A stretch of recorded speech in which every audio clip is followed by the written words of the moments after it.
Voici donc la correction de cet exercice-là. Donc, pour avoir le vecteur, les composants du vecteur AB, ben, je dois faire B moins A, c'est-à-dire 4 moins 3 et 12 moins 5. Et ça me donne donc 4 moins 3, 7, 12 moins 5, ça fait 7. Ok, comme ça, le A, c'est fait. Maintenant, ici, qu'est-ce qu'on doit faire? Bah, je sais que je vais d'abord donner le nom pour les deux points là. Je vais l'appeler XC et YC. Ok. Donc, pour trouver ce que ça vaut XC et YC, je sais bien que BC, c'était égal à ceci. Ça, c'était donné. Mais c'était aussi égal à C moins B. Un tout petit peu. Voilà. Ça, c'était égal à ceci, mais c'était aussi égal à C moins B. Ok. C, c'était XC moins le B qui vaut 4. Ok. Et puis, YC moins B qui vaut 12. Donc, sur base de ça, on peut avoir donc les deux équations. D'abord, XC moins 4, ça doit être égal à 13. Donc, XC, ça doit être égal à 17. OK? YC moins 12, ça doit être égal à moins 25. Et YC, ça doit être égal à moins 25 plus 12, ça fait moins 13. Du coup, on pourra dire que le point C se situe en X égale à 17 et Y égale à moins 13. Ok, voilà. Une énoncée, mais il y aura donc des exercices qui sont très similaires par rapport à celui-là plus tard dans les notes du cours. Ok. Maintenant, on va continuer donc dans les notes du cours à la page 5. Quelques vecteurs particuliers. Donc, les vecteurs particuliers qu'on a ici. Donc, des vecteurs nuls, ils sont notés. En fait, les vecteurs nuls, ils sont notés soit un 0, une flèche au-dessus pour dire que c'est un vecteur nul. OK? Ou un vecteur AA, par exemple, c'est un vecteur nul. Je pars de A et je voulais arriver à A, donc ça, c'est un vecteur nul. Ou, BB. Vous avez compris, hein? Voilà, je n'ai pas besoin de continuer. Un vecteur est nul si, donc, si sa longueur, sa norme vaut 0. Ok? Un vecteur nul, c'est un vecteur où il n'y a pas de déplacement. Donc, le point départ est égal au point final, comme le point AA. Ok? C'est-à-dire pas de déplacement. Pas de déplacement. Des vecteurs opposés, par exemple, voilà. En fait, quand on a des nombres nuls, on a des nombres opposés, et les vecteurs comme des nombres, ils ont aussi ces particularités. Donc, si j'ai un vecteur U, son opposé est noté moins U. Comme le 3, l'opposé de 3, c'était moins 3.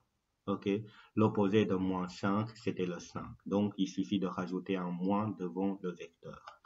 Et le vecteur opposé de AB, soit on note moins AB, mais une propriété que vous devez retenir, moins AB, c'est comme si je vais de BA. Ok, le vecteur opposé de AB, un petit schéma pour vous aider à mieux comprendre. Si j'ai un A ici, B là. Ok, ça c'est le vecteur. Bah, c'est quoi son vecteur opposé? Bah, c'est dans ce sens-là. Donc, le vecteur opposé de AB, c'était BA. Ok, ça c'était bien opposé. Et qu'est-ce que cela signifie? BA, ça veut dire que c'était moins AB, puisque moins AB, c'est une autre notation pour celui-là. Donc, devant un vecteur, si j'ai un moins, je peux switcher les deux lettres. Imaginons que j'ai moins CK, ok, là, bah, c'était KC. Donc, quand il y a un signe moins que je voulais enlever devant un vecteur, je peux inverser les lettres. Donc, deux vecteurs est opposé. Deux vecteurs est opposé. Si j'utilise maintenant les caractères, donc norme, direction et sens. Ok, donc deux vecteurs, ça vous ne devez pas noter. Ok, je note pour indiquer ce qu'on doit noter là. Donc, dans quelle situation donc deux vecteurs sont opposés? Donc, comme l'exemple que j'ai donné tantôt, hein, AB, je ne vais pas effacer. Donc, j'ai AB et le vecteur opposé, c'était BA. Quel est le point commun et la différence entre ces deux vecteurs? Déjà, le premier point commun, c'est que si ils ont la même norme, c'est-à-dire longueur, ok? Ils ont la même norme et ils sont parallèles. Quand ils sont parallèles, même direction. Mais seule différence, c'est que leur sens, mais le sens opposé.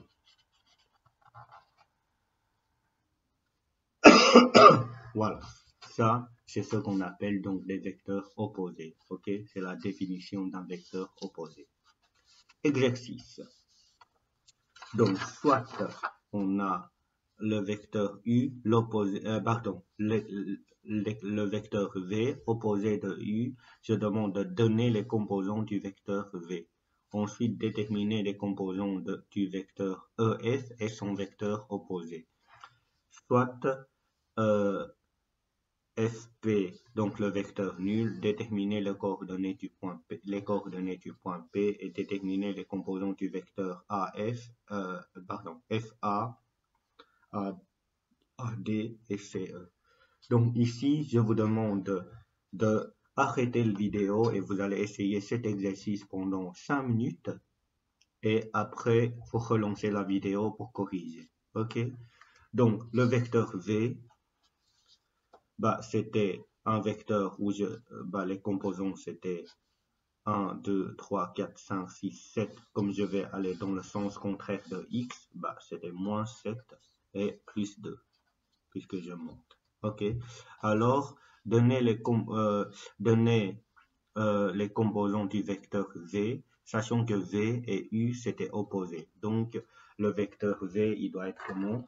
Dans le dessin, le vecteur V, il doit être comme ça. Ok, ça c'était le vecteur V, puisque le vecteur V, il doit être opposé de U. Et c'est quoi le vecteur V? Pour aller de ce point-là jusqu'à ce point-là, qu'est-ce que je dois faire? Je dois faire 1, 2, 3, 4, 5, 6, 7. Et je dois descendre de 1, 2. Donc c'était 7 dans la direction X, et puis descendre de 2, moins 2. En fait, si je compare les deux, il suffit de changer des signes. Ok? Il suffit de le moins 7, ça va devenir 7, le 2, ça va devenir moins 2.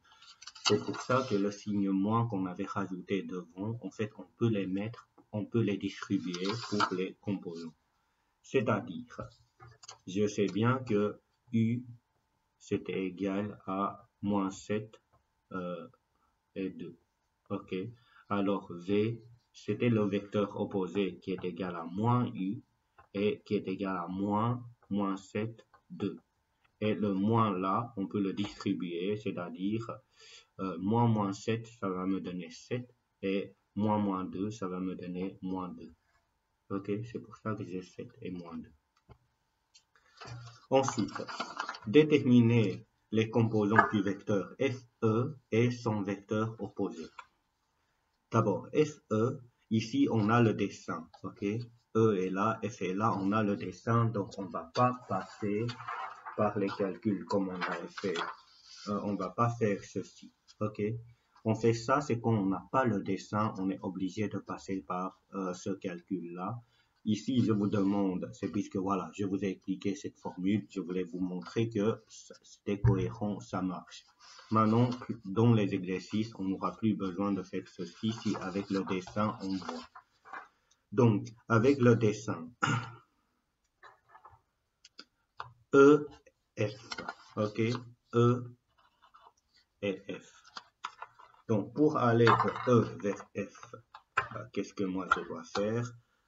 Déjà, je vais tracer la vecteur EF. Donc, pour aller de E vers F, je recule d'abord de 3. Ok, je recule d'abord de 3 et après, je descends de 1, 2, 3, 4, 5, 6. Donc, E et F, c'était égal. Donc, je recule d'abord de 3, donc c'est moins 3, et je descends de 6, donc moins 6. Ok, et son vecteur opposé, vecteur opposé de EF, je vous l'avais expliqué, donc vecteur opposé de AB, on peut soit noter avec moins devant, soit noter avec des lettres qui sont indexées. Donc son opposé, c'était donc FE. Et FE, c'est quoi? C'était, j'ajoute un signe moins devant la parenthèse, j'aurai 3 et 6. Soit FP, le vecteur nul. Ok? Déterminer donc le coordonnée du point P. En fait, le vecteur nul, quand ça commence par F, ça doit se terminer par le F. C'est pour ça que le P, on n'a pas le choix, ça doit être le F. Le P, ça doit être égal à F. Sinon, ça n'a pas de sens. Ok? Donc, les coordonnées du P, c'était égal aux coordonnées de F. Et le coordonnée du F, c'est quoi? C'était moins 3, moins 1. Moins 3, moins 1. Ok? Ensuite, déterminer les coordonnées, les composants du vecteur FA, AD et CE. Là, on va essayer de le faire. Donc, FA, pour aller du point F vers le point A, donc je dois avancer de 3 et monter de 2. Monter de 1, pardon. Avancer de 3, monter de 1. AD. Pour aller au point A vers le point D, je dois avancer de 3, monter de 1. Ok, avancer de 3, monter de 1. CE, pour aller du point C vers le point E, je dois avancer de 3, monter de 1. 3 et 1. Si je les représente, qu'est-ce qu'on va avoir? On va avoir le vecteur ici, le vecteur là et le vecteur là. Qu'est-ce qu'on constate? Ces trois vecteurs. En fait, ces trois vecteurs que je viens représenter, ils ont les mêmes composants, ok? C'est-à-dire, ils ont la même longueur, ils ont la même direction car ils sont parallèles et ils partent tous dans le même sens. C'est pour ça que ces trois vecteurs-là, en fait, ils sont égaux. Ces trois vecteurs, en fait, sont égaux. Pourquoi ils sont égaux? On peut voir ça de deux manières. Soit ils ont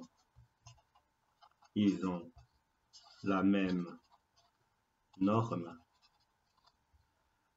même direction et même sens. À ce moment-là, ils sont égaux. Sinon, une autre façon de voir qu'ils sont égaux, c'est qu'ils ont les mêmes composants.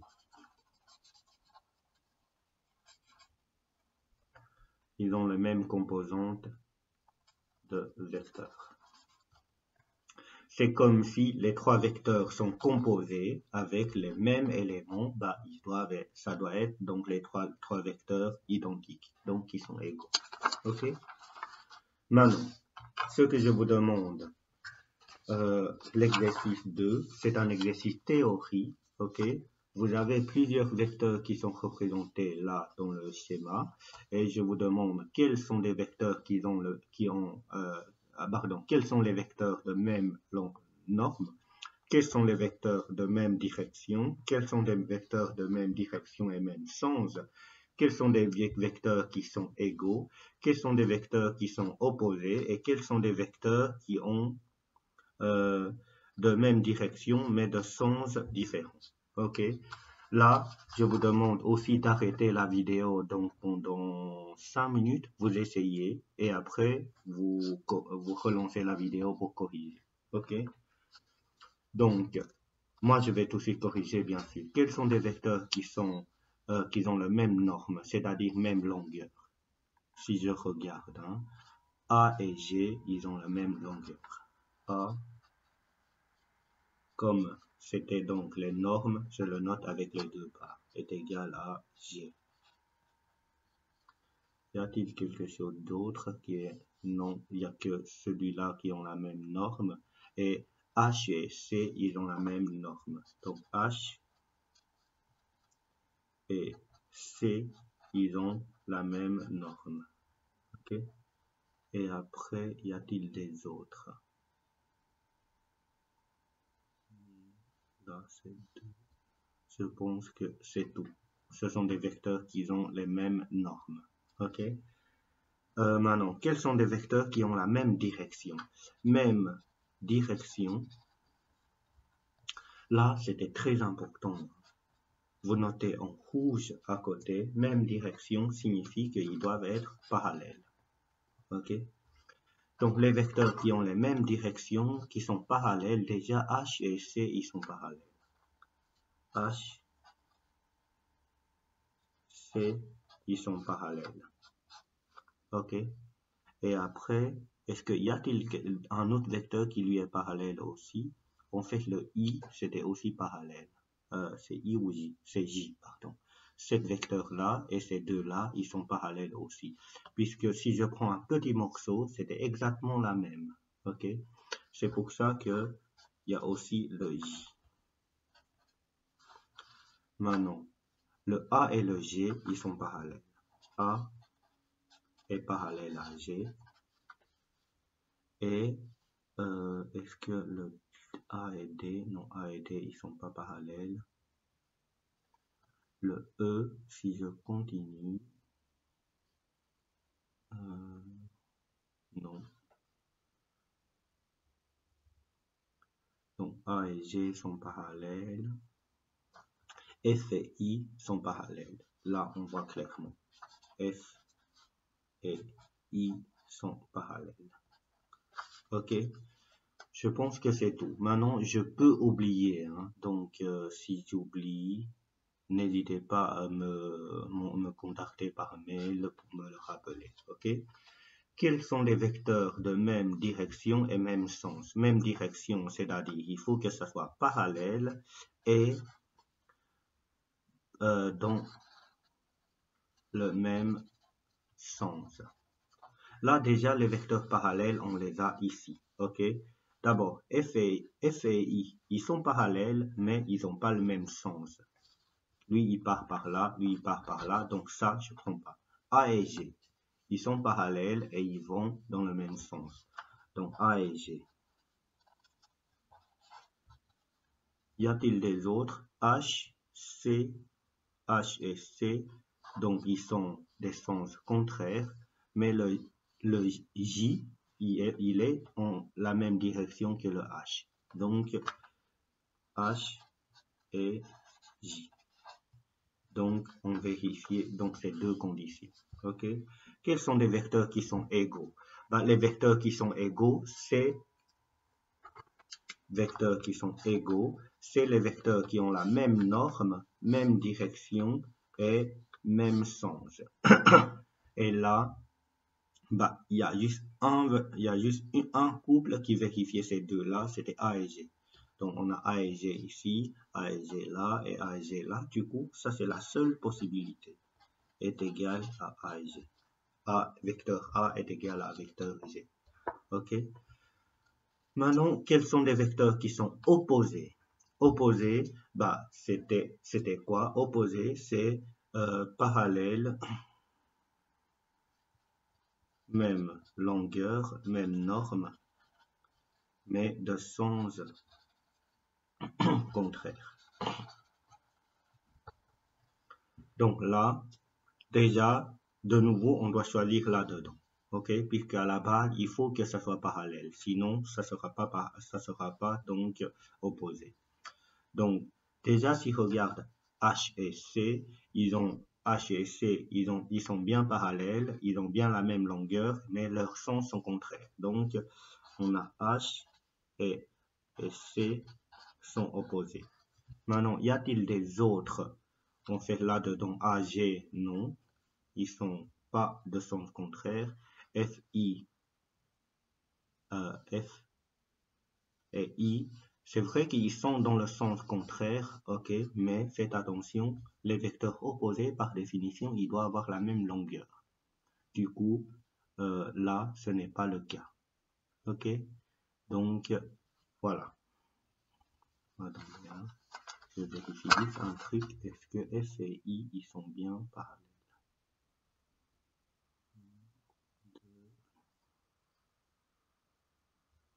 Je descends de 2, descends de 2, avancée de 5, descends de 2, avancée de 5. Oui, ils sont bien parallèles. Quels sont des vecteurs qui ont la même direction mais de sens différents? Donc là, je m'occupe pas. Je voulais qu'ils ont la même direction, c'est-à-dire il faut que ça soit parallèle et en plus de ça, même mais de sens différents. Sens différents. Qu'est-ce que je peux faire?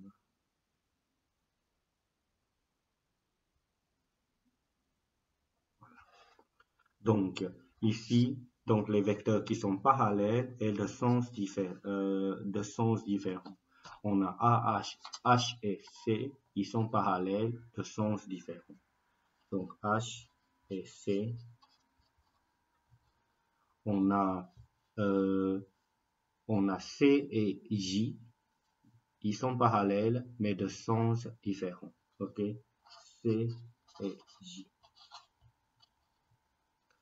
Et qu'est-ce qui est parallèle et de sens différents encore? Bah, F et I. F et I. Puisque là, ils sont parallèles, mais de sens opposés. Ok? Voilà, je pense que ça sera tout pour la page 6.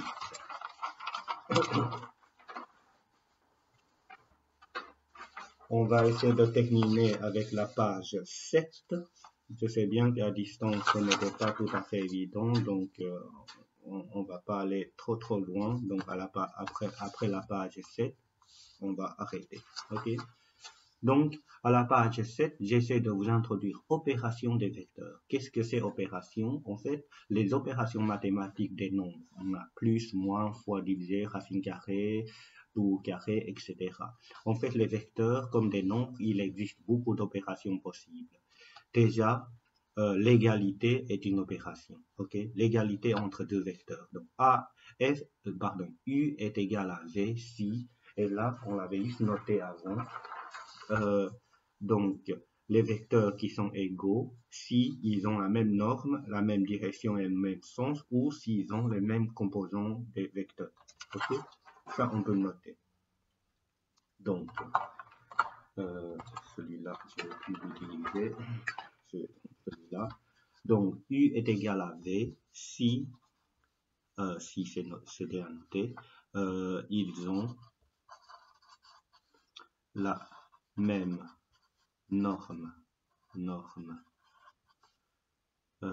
la même direction et la même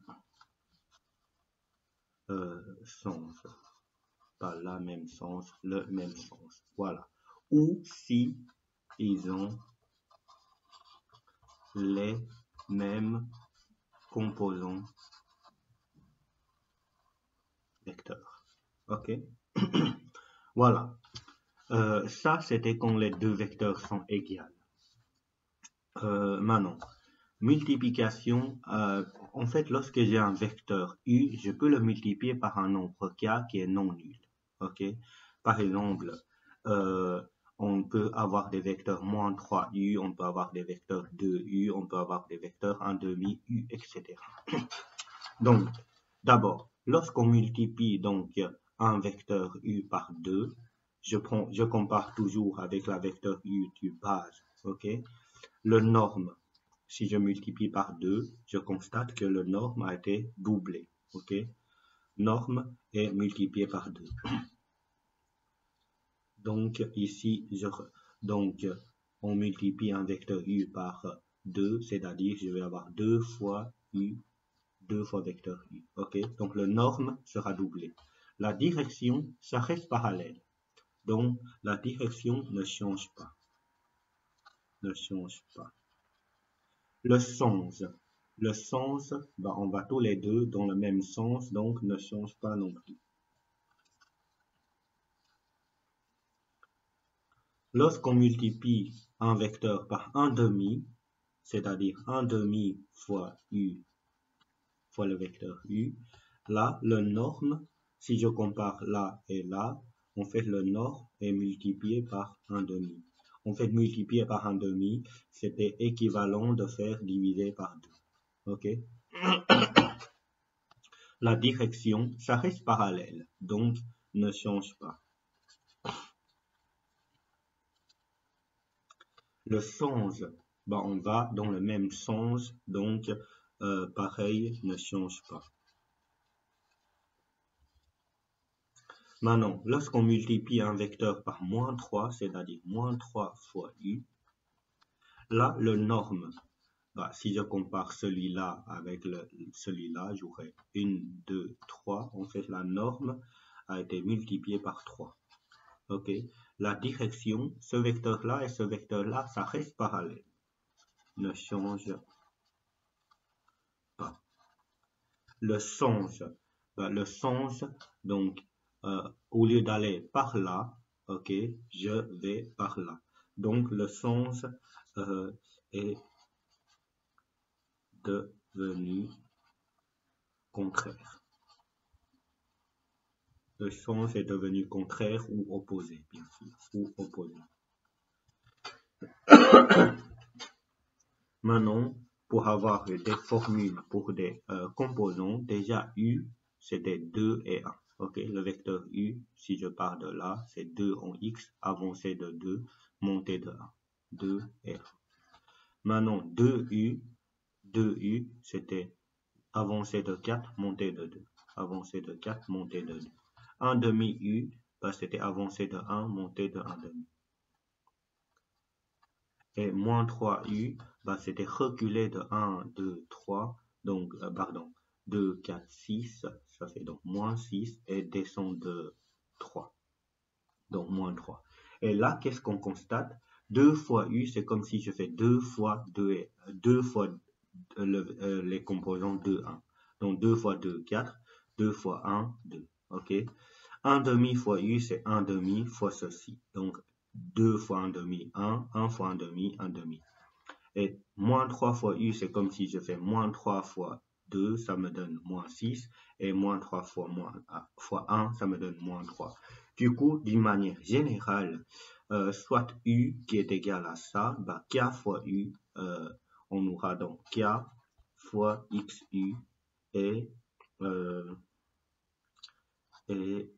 K fois YU.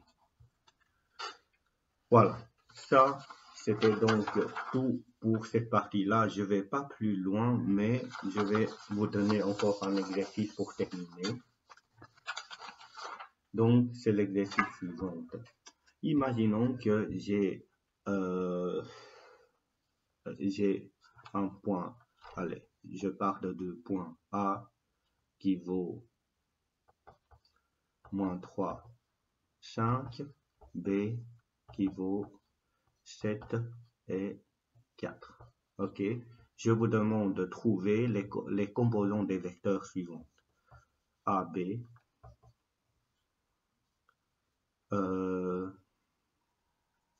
BA,